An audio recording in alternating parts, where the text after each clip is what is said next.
Sveicināti atpakaļ Mental Health Week podkastā. Mani sauc Marija, un šodien esmu kopā ar RSU psihosomātiskās medicīnas un psihoterapijas klīnikas ārsti psihoterapeitu Līvu Maču. Un šodien mēs kopā runāsim par tēmām, kas studentiem bieži rada izaicinājumus, piemēram, stresu un prokrastināciju. Līva, man ļoti liels prieks, ka tu esi kopā šeit ar mani. Paldies par uzaicinājumu, sveicināti visi. Jā, tātad pirmā tēma, pie kuras vēlos pieskarties, tātad ir šī tēma stress, kas studijās ir ļoti aktuāla tēma. Dažiem tā palīdz, dažreiz tā traucē. Līvai mēs varam sākt ar pašu sākumu. Tātad, kas no fizioloģiskajā skata punkta ir vispār stress? Principā, pirms sāk skaidrot, kas ir stress, ir mazliet jāsaprot arī, kas ir homeostāze. Jo stress ir tāda mūsu normālā bioloģiskā reakcija, lai atjaunotu homeostāzes stāvokli, kas ir tas iekšējais balanss, līdzsvars, tāda optimāla apstākļa, lai strādātu visas mūsu organisma sistēmas.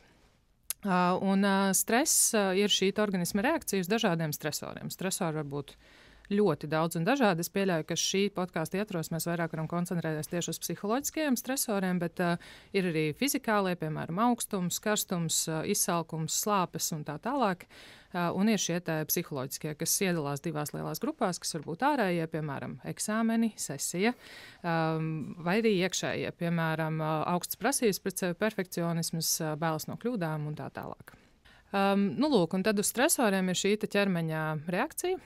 Principā pie jebkāda stresora viņi būs diezgan līdzīgi, jo mūsu stresa tāda iekšējā reakcija iet caur diviem mehānismiem. Ir ātrais mehānisms, kurā iedarbojas simpātiskā nervu sistēma ar cīnies vai beidz atbildi. Un tad tie efekti arī attiecīgi tādā veidā var arī domāt, šis varbūt var palīdzēt arī studijās mācoties, ka ir jāmēģina saprast, kas ir ķermenim vajadzīgs, lai cīnītos vai bēgtu. Tad, piemēram, asinsies vairāk uz muskuļiem, paaugstināsies cukuru līmenis asinīs, jo ir vajadzīga arī enerģija, pātrināsies elpošana, jo ir vajadzīgs skābeklis, lai muskuļi strādātu, pātrināsies arī sirdsdarbība, lai attiecīgi ātrāk šīs asins riņķot pa ķermeni. Tad tās arī principā ir visas, nevis visas, bet daļa no šīm fizioloģiskajām reakcijām pie stresa. Un tad ir tāda ilgāka reakcija, kas nedaudz vēlāk pieslēdzas apmēram pāris minūšu laikā, kur galvenais tāds stresa hormons saucamais ir kortizols. Un tad arī var domāt par visiem glikokortikoīdu efektiem. Attiecīgi tas ir ar domu tādu, ka kortizols palīdz uzturēt enerģiju mūsu ķermenim, lai mēs varētu ilgstoši skriet, cīnīties un bēgt. Un kortizolam ir arī šī sliktā puse, ko mēs izmantojam kaut kādā ziņā arī medicīnā, kā glikokortikoīds, ka mēs izmantojam pie autoimūniem iekaisumiem, lai mazinātu imūnās sistēmas aktivitāti, tad tas ir viens no šiem sliktiem efektiem ilgtermiņā kortizolam.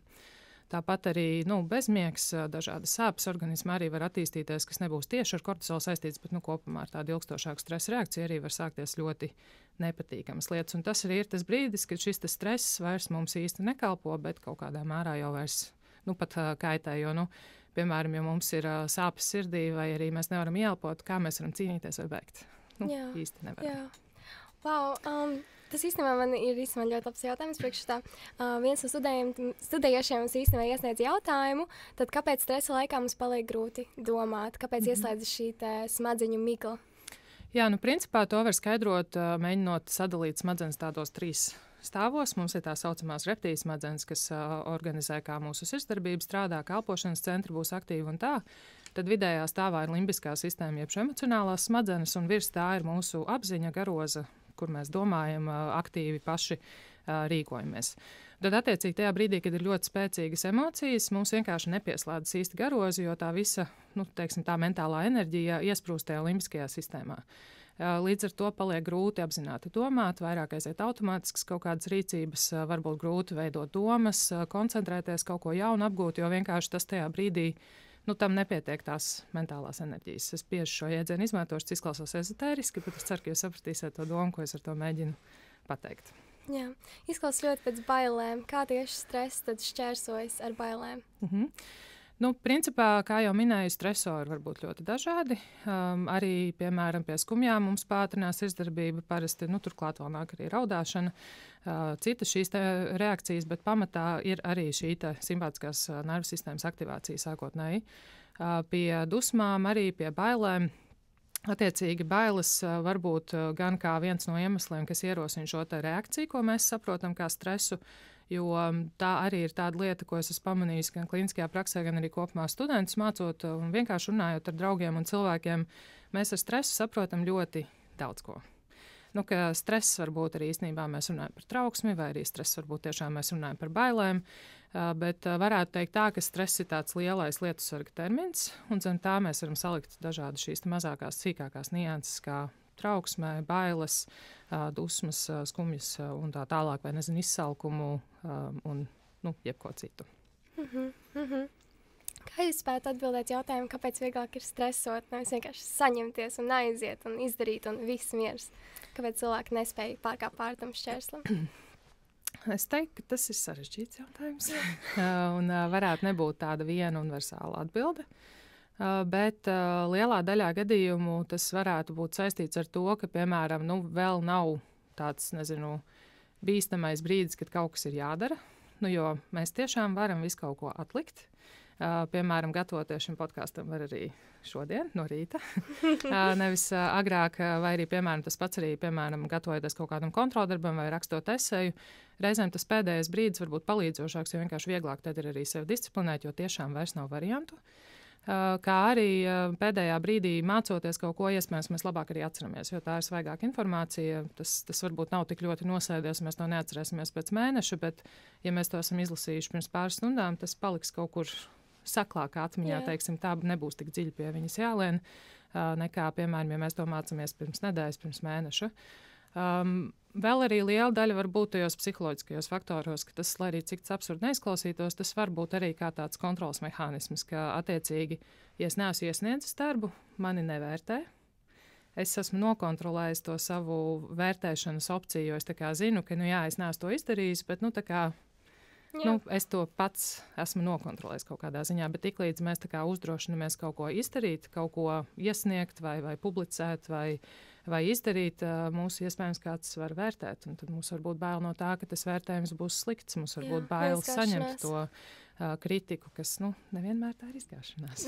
Jā, protams, tāds bailes, ko es vismaz kā studenti ļoti asociēju.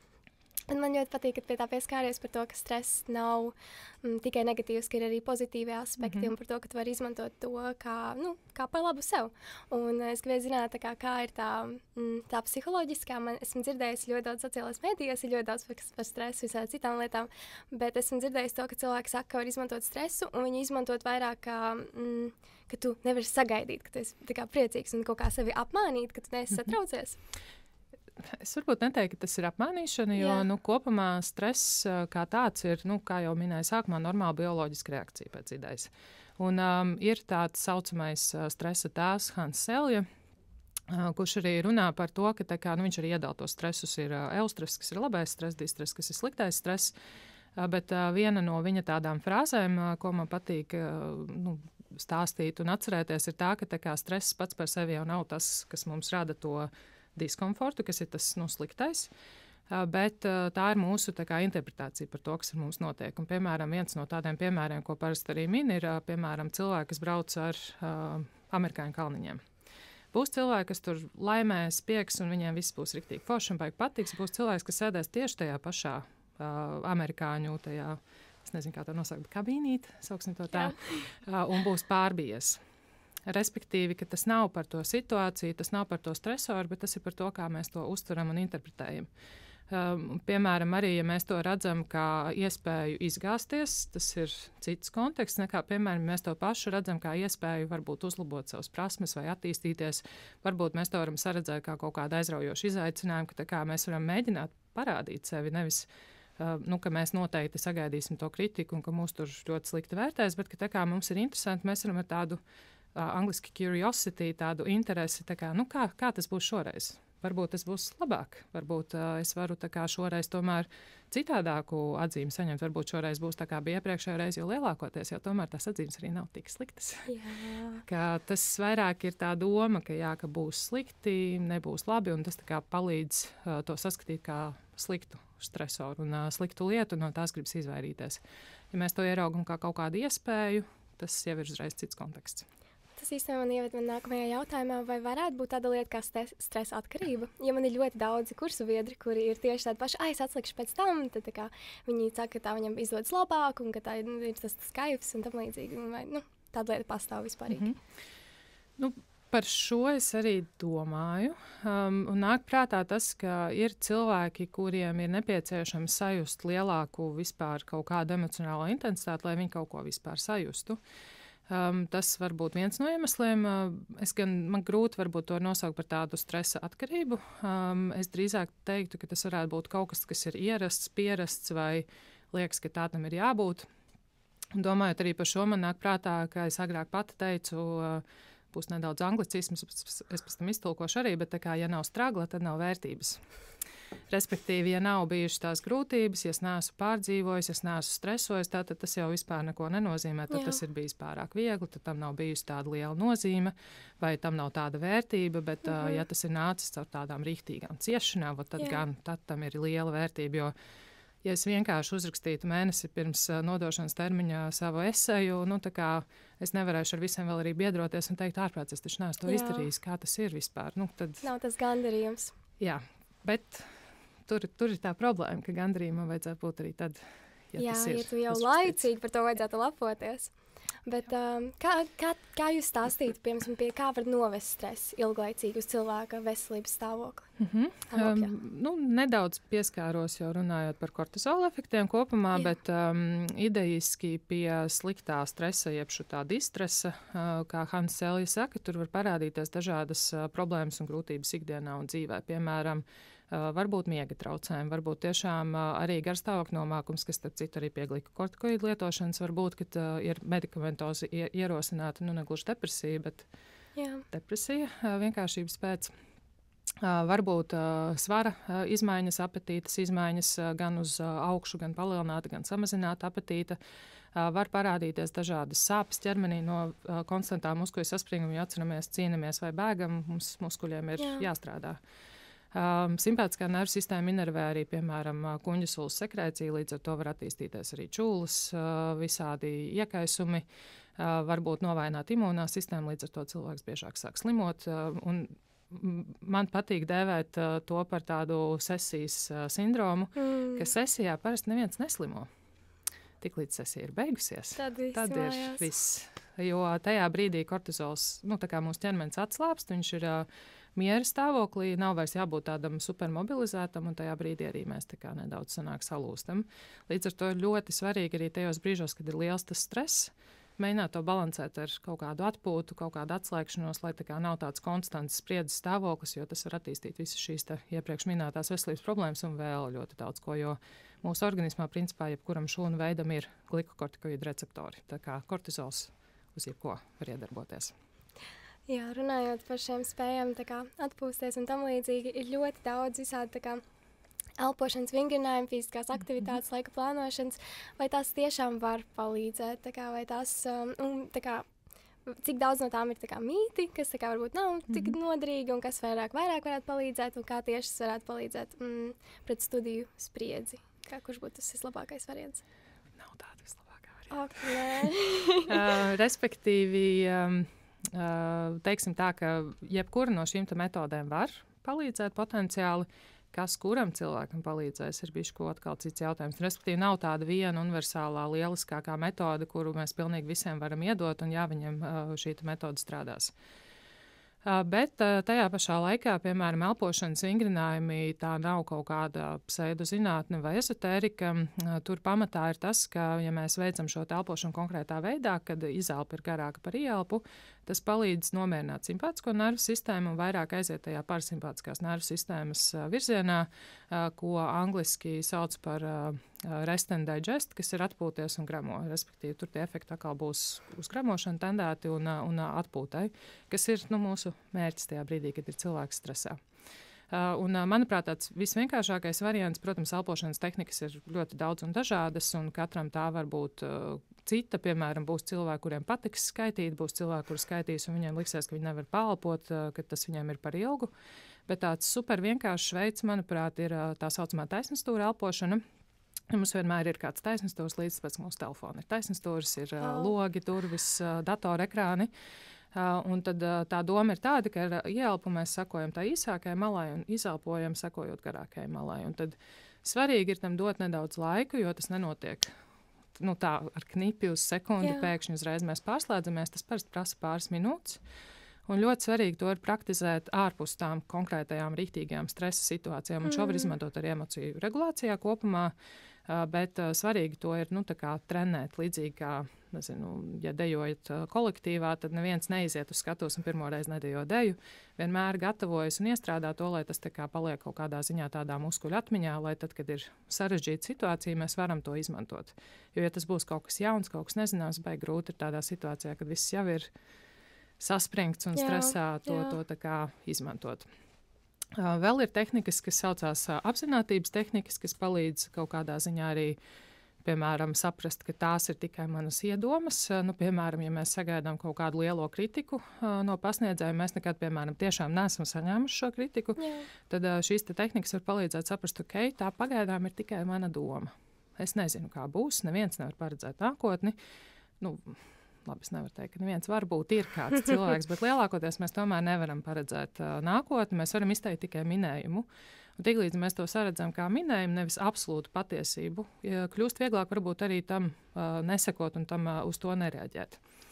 Un apzinātības tehnikas arī palīdz nobāzēties šeit un tagad, jo pie, piemēram, trauksmes traucējumiem tā ir tā problēma, ka mēs aizējam domu spirālēs, jau attīstam tur garos scenārijus un jau satraucamies par kaut ko, kas vispār nav noticis un iespējams vispār arī nenotiks. Piemēram, neviens par vienu nenokārtot kontroldarbības uzreiz nemet ārā no universitātes, bet, ja ir šīs trauksmu ķēdes un mēs tā kā domājam par to ārprāts, man tūlīt izmetīs, vecāki būs vīlušies, es būšu tur melnā avs visā ģimenē, tad šīs apzinātības tehnikas, kas pasaka, ka stop, tu esi šeit un tagad vēl nekas no tā nav noticis, viss ir ok, nav vēl jāsatraucas par to, tad kļūst arī vieglāk nomierināties un atdalīties no tās trauksmes. Un apzinātības tehnikās, piemēram, ietilpst arī apzinātās pastaigas, kur nevis vienkārši iet pastaigas, bet meklē, piemēram, sarkanus objektus apkārt.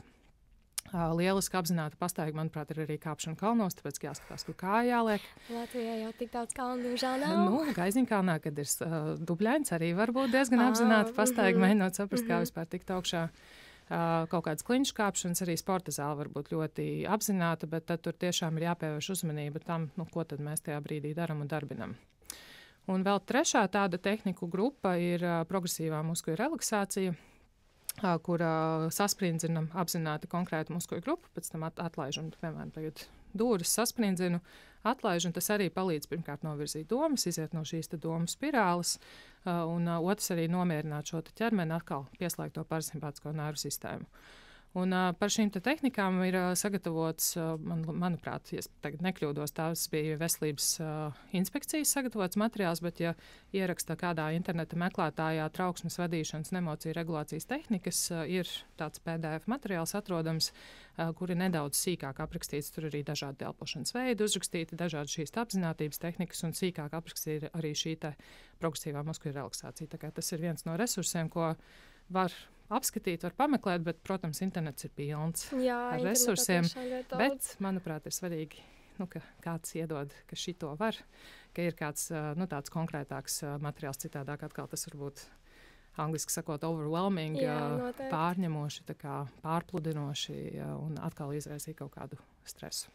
Šie padomi īstenībā ir ļoti labi ne tikai priekš sevis, bet arī esmu novērojusi, ja kādam citam iet grūtības ar stresu, tad var dot padomas, jautāt, nosauktās, piemēram, sarkanās krāsas sev apkārt vai tam līdzīgi, mierināt. Piemēram, man liekas, ir arī daudz panikas laikmas novērots universitātē, tas arī izraisīts, un ar to elpošanu es varētu saprast to, ka cilvēkam tajā brīdī tieši būtu grūti tā dziļo ielpu un vēl dziļāku izelpu. Tā kā tas tiešām ir ļoti vērtīgi, ka tu jau vari pirms tam sākt sevi gatavot. Jā, un pie panikas laikmēm vēl viena tehnika, kas reizēm arī ļoti palīdz, kas varbūt netik ļoti pie stresa palīdzēs, ir tā saucamās grounding, jeb šo nobāzēšanās tādas tehnikas. Attiecīgi, ka iziet cauri visām maņām, piemēram, 5 lietas, kuras es tagad apkārt redzu, 4 lietas, kuras es, piemēram, dzirdu, 3 lietas, kuras es varētu pataustīt, 2 lietas, piemēram, kuras es varu saost, un, piemēram, 1 lieta, ko es varētu pagaršot. Vai, nezinu, esmu lasījis arī, ka, piemēram, varētu iedomāties, kā tas būtu nolaizīt kaut kādu tur, nezinu, dokumentu skapi vai kaut ko, bet tīri nevis ar to, kā tas reāli būtu, tur, nezinu, nesāk domāt par mikrobiem tam līdzīgi, bet, piemēram, cik tas metāls varētu būt vēss, vai varbūt viņš varētu būt silts, varbūt viņam varētu būt tāda dzels piegarša, varbūt viņš varētu negaršot ne pēc kā, ka mēs atkal palīdzam iziet no tās domu ķēdes, jo pie panikas laikmes arī ļoti bieži ir tā, ka ir sākotnējais triggers un tad aiziet domu ķēde, ka viss ir slikti, es mirstu. Un, ja mēs tiekam ārā no tām domām, paliek nedaudz vieglāk, jo ķermenis jau ar laiku nomierināsies. Tas ir visas emocijas ir pārējošas, to arī dara reizēm sev atgādināt. Bet, attiecīgi, lai tas varētu pāriet nedaudz vieglāk, varbūt ātrāk, lai būtu kaut kāds instruments, ko pielietot, tad šīs grounding tehnikas arī ir ļoti labas vēl papildus iepriekš minētajām. Jo tajā brīdī, kad rīktīgi trūkst telpas, tiešām var būt ļoti, ļoti grūti uztaisīt to dziļo ieelpu. Un tad sākot varbūt ar šo domu ķēdes pārtraukšanu un pēc tam pievēršoties elpošanai, varbūt, ka tas palīdz. Kāpēc, vienkārši interesējošs jautājums, kāpēc daži cilvēki varētu būt stipri vairāk pakļauti šīm domu ķēdēm nekā citi? Jo, manuprāt, ļoti bieži trūkst šīs simpātijas, un tu redzi cilvēku, un dažreiz ir tas, tā kā, kāpēc viņi tā pārdzīvo par šo mazo ieskaiti, kas tā kā, it kā tiešām neko neietekmē studijās, bet tomēr šis cilvēks, tā ieciklējas un nevar īsti saprast, kāpēc. Principā psihiatrijā un vispār, ja mēs runājam par kaut kādām psihiskām problēmām, grūtībām, tas lielākoties ir biopsihosociāli, ka ir 3 dažādas iemeslu grupas, varētu teikt. Pirmkārt, ir cilvēki, kas temperamentāli, kas ir bioloģiski iedzimts, ir vienkārši vieglāk satraucami. Ja mēs, piemēram, paskatītos uz zīdaiņiem dzemdību namā, būtu zīdainis, kas rēģēs uz pilnīgi jebkādu mazāko izmaiņu apkārtējā vidē, un būs cits, kas tā kā gulēs cauri pozitīvusam, piemēram. Attiecīgi, mēs jau bioloģiski esam iedzimti ar kaut kādu predispozīcijas to, vai mēs būsim vairāk satraucami, vieglāk satraucami, vai tomēr būsim vairāk tādi mierīgāki, stabilāki. Tad nākamais, kas noteikti jāņem vērā, ka katrs no mums tomēr nāk no savas ģimenes, no savas iepriekšējās dzīves pieredzes. Un, piemēram, ja jums ir bijusi pieredze, kur jūs atnākat no skolas, piemēram, jums ir 4 vai kas, un jūs vecāki reaģē tā, ka tā kā ir ok, tu centies, tu darīji tik, cik tu varēji, žēl, ka tev nesanāca, varbūt nākamreiz sanāks labāk, varbūt mēs varam, tur privātu skolotāju pameklēt, mēģinam saprast, kāpēc, varbūt neizdevās dabūt augstāku atzīmi. Pret to, ja jūs atnākat ar, piemēram, 8. un jums prasa, kāpēc nav 9? Kāpēc nav 10? Jā, ko tu izdarīji nepareizi? Attiecīgi, tas viss tā mūsu pieredze, plus vēl tas bioloģiskais temperaments, plus arī tas, kādas prasības mēs paši sev uzliekam, ka mums ir jāatbūt tas 10. Jā. Reizēm varbūt arī ārēji faktori, piemēram, man šķiet, gan labi, es šobrīd neesmu tik tuvu tādām praktiskajām lietām studijās, bet, ja, piemēram, ir budžeta rotācija, tad tā atzīme tomēr daudz ko nozīmē. Attiecīgi, saliekot visu to kopā, tas var būt ļoti, ļoti dažādi. Plus arī reizēm, kopumā no tādas dzīves pieredzes arī varbūt tāda lielāka drošības sajūta par to, ka es tikšu galā ar jebko, kas ar mani notiek, pret tādu ļoti lielu nedrošības sajūtu, ka tā kā, lai arī kas notiks, tā varbūt arī tiešām tāda maza lieta, man nav pārliecības, ka es ar to tikšu galā, ka es būšu viens pamests, man būs ļoti daudz nepatīkama emocija, ar kurām es nespēšu tikt galā. Un tas viss kopums var radīt tās atšķirības, un tas vispār nav tuvu viss, ko varētu pieminēt šajā, bet jāņem vērā, ka tas nav tik vienkārši tas tā kompleksi tāda puzlīte, varētu teikt, kāpēc kāds var mierīgi to uztvert, un kādam citam būs, principā varētu teikt traģēdija. Jā.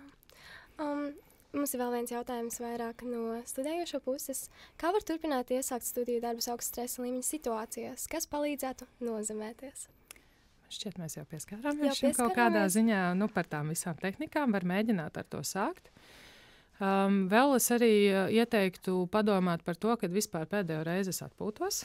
Jā. Un kā es vispār jūtos par to, ka es atpūšos. Jā. Kaut gan es atceros sevi pirmajā kursā, es atceros, ka es visiem stāstīju, cik man drausmīgi grūti ir, cik šausmīgi, jo tiešām ir grūti. Bet es tajā pašā laikā skatījos ļoti daudz Grejas anatomiju. Jā. Ka respektīvi, lai arī šķiet, ka tiešām ir milzīga tā slodze un šķiet, ka tas brīvais laiks, ka viņa nav, var arī atrast to laiku. Vismaz pāris minūtes dienā, tam nav jābūt tur stundām ilgi vai kā, bet var atrast šos brīžus un kaut kādā veidā sevi nedaudz uzlādēt, tā kā atslēgties no tā visa. Piemēram, arī tas pats tie paši sociālajie mēdīji, skatoties kaut kādus tur Instagram reels vai kas, tas arī var būt atpūta. Jo mūsu smadzenēm ir nepieciešams brīdis vienkārši atjaunoties, nefokusēties, kad mums nav kaut kāda lieta tur baigi jāiemācās vai baigi jēdzīgi pavadītam laikam jābūt. jo atpūta arī ir jēdzīgs laika pavadīšanas veids, tam arī ir sava nozīme dzīvē. Un, lai varētu mācīties, mums ir vajadzīgs arī, piemēram, tas pats miegs un arī šie atpūtas brīži, lai mēs tā kā uzlādētu nedaudz to savu, sauksim to par atmiņas bateriju. Jā. Tā. Un tad tas man noved pie pēdējā jautājuma. Kā var saprast, kad ir brīdis, kad jāatgriežas pie speciālista? Kā var saņemties aiziet? Īpaši arī jautājums no studējošā. Nu, principā, es teiktu tā, ka tajā brīdī, kad jūs jūtat, ka jums pašiem ir grūti tikt ar to visu galā, tas nav pat tik daudz jautājums par to, vai jūs varat paši tikt galā, jo mēs ļoti daudz ko tiešām varam. Jautājums ir, vai mums tiešām vajag to darīt vienam. Un, ja tas rada tiešām nozīmīgas ciešanas ikdienā, tas sāk ļoti traucēt. Tas ietekmē arī mūsu funkcionēšanu, ka mēs nespējam, piemēram, izdarīt tos studiju darbus, vai viss, ko mēs darām, ir tikai studiju darbi, kad mums nav šī resursa, mums nav vēlmes doties kaut kur ārā ar draugiem, darīt pilnīgi zaudējumu prieku, jebkurās lietās, kuras mēs līdz tam esam darījuši. Būtu vērts aiziet pie speciālista, varbūt vismaz iegūt kaut kādus instrumentus papildus, ar kuriem tad strādāt, vai arī gūt šo telpu, kur runāt vispār par savām izjūtām un problēmām. Nu, vai arī, piemēram, vajadzības gadījumā, ka ir šis speciālists, kam būtu jābūt ārstam, kas izvērtē, ir vai nav vajadzīga arī varbūt kāda medikamentoza palīdzība. Jo ne visi stresa apstākļi, piemēram, ir pilnīgi normāli sesijas laikā, ka mēs ierobežojam apkārt sociālos kontaktus vai neejam, piemēram, sporta zāli tik bieži, kā mēs gājam līdz tam, jo prioritāte vienkārši ir cita. Bet, ja šis jau ir ilgtermiņā un visu laiku un jau ilgstošāk, tad tas var būt tāds brīdinošs signāls, ka varbūt ir vajadzīgs aiziet pakonsultēties ar kādu speciālistu. Jo vienmēr tā var būt problēma, tādā ziņā kā medikamentoza ārstējuma problēma, bet atbalsts un palīdzīga roka reti kad būs lieka. Jā. Līdz ar to, ja tiešām tas rada ciešanas, sāk palikt grūti uzturēt to savu funkcionēšanas līmeni, tie būtu tie galvenie faktori, kuru dēļ es varbūt ieteiktu apsvērt speciālistu. Un par to saņemšanos tas ir mazliet sarežģītāks jautājums, jo interesanti arī noformulēts, kamdēļ ir jāsaņemās. Kas ir tas, kas ir jāpārvar tad, lai aizietu pie šī speciālista? Un tur var būt dažādi iemesli. Tas var būt bailes, tas var būt stigmas, tas var būt tas, ka ja es pieņemšu kaut kādu palīdzību, tā tad es esmu vājš. Jāmēģina saprast, kas ir tas iemesls un lielākoties arī tur varētu būt tāda nelīdz galam adekvāta realitātes interpretācija, citādāk to nevarot šobrīd nosaukt. Respektīvi, ka speciālisti intereses ir palīdzēt. Tas nav ierobežot vai kaut ko atņemt vai bezjēdzīgi iedot kaut kādu medikamentu vai kā. Speciālistu uzdevums un interese ir tiešām palīdzēt un atvieglot to ikdienu pacientam. Un man šķiet, ka to mēģinot paturēt prātā, tas varbūt var kalpot kā tāda motivācija, kā tāds iedrošinājums aiziet tomēr pie speciālistu. Un RSU šobrīd ir iespējas. Karjeras centrā var vērsties pēc palīdzības, un tad iespējams, ka tālāk arī tiks novirzīta uz klīniku. Tā kā šo arī ir svarīgi ņemt vērā un atcerēties, ka pastāv arī psiholoģiskā atbalsta iespējas arī mūsu universitātē. Patiesībā arī bija aizgājusi, tā kā man bija grūti studiju laikā, un man arī bija tā doma ķēde, ka es uztraucos, tur būs vēl viens cilvēks, man viņam būs jāizklāsa sirds, un viņš šās tā kā stress un uztraukums, un tu pat nesaproti, kāpēc, un tu aizēji un pārkāp pār tam pirmajam solim, un pēc tam ir tik viegli, un ir tik forši, un tu saproti, ka tas ir vienkārši, es viņu pat redzēju kā draudzeni, pēc tam tiešām bija ļoti, ļoti forši. Tas ir forši, ka bija tāda pieredze, bet nevienmēr tas notiek arī tik ātri, un tas arī ir tas ir okay, jā. Ka uzticība arī tomēr ir lieta, kas katram no mums, atkal no mūsu dzīves konteksta, var būt vieglāka vai grūtāka lieta, ko attīstīt. Un vēl viena lieta, kas nāk prātā runājot arī par uzticību un speciālistu, ir tas, ka nevienmēr būs tā, ka ar pirmo speciālistu izveidojas tas kontakts. Un ir ļoti svarīgi, lai izveidojas kontakts, lai ir tā, varbūt negluži es teiktu, ka jābūt obligātai draudzības sajūtai, bet ka ir tā sajūta, ka šis cilvēks ir tavā pusē, ka viņš tev grib palīdzēt un ka tu spēj viņam uzticēties kaut kādā mērā, tik cik tu esi spējīgs tajā brīdī. Ja kaut kas traucē tam, varbūt viens ir vērts vispār, varbūt iespējams ar speciālistu izrunāt to, īpaši tas ir psihoterapeits vai psihologs. Ar šiem speciālistiem var runāt par attiecībām, par to, ka jūtos, ka kaut kas nav tā, un tad mēģināt to izrunāt un saprast ar terapeitu. Vai arī, ja tiešām jūt, ka nav tas kontakts, tad attiecīgi iedrošināt, es noteikti iedrošinātu meklēt atkārtoti, jo, tas ir līdzīgi, kā par to var domāt kā par romantiskā partnera atrašanu, ka tas nav tik vienkārši. Reti kurš satiek savu pirmo mīlestību un īsto vienīgo ar to pirmo reizi, ka ir jāaiziet ļoti daudz visādām lietām cauri, kamēr tu atrod to savu cilvēku. Tas pats arī speciāls tur būtu. Ļoti patīk tas salīdzinājums. Bet, tas laikam un maniem jautājumiem pagaidām ir viss. Paldies tev liels! Jā.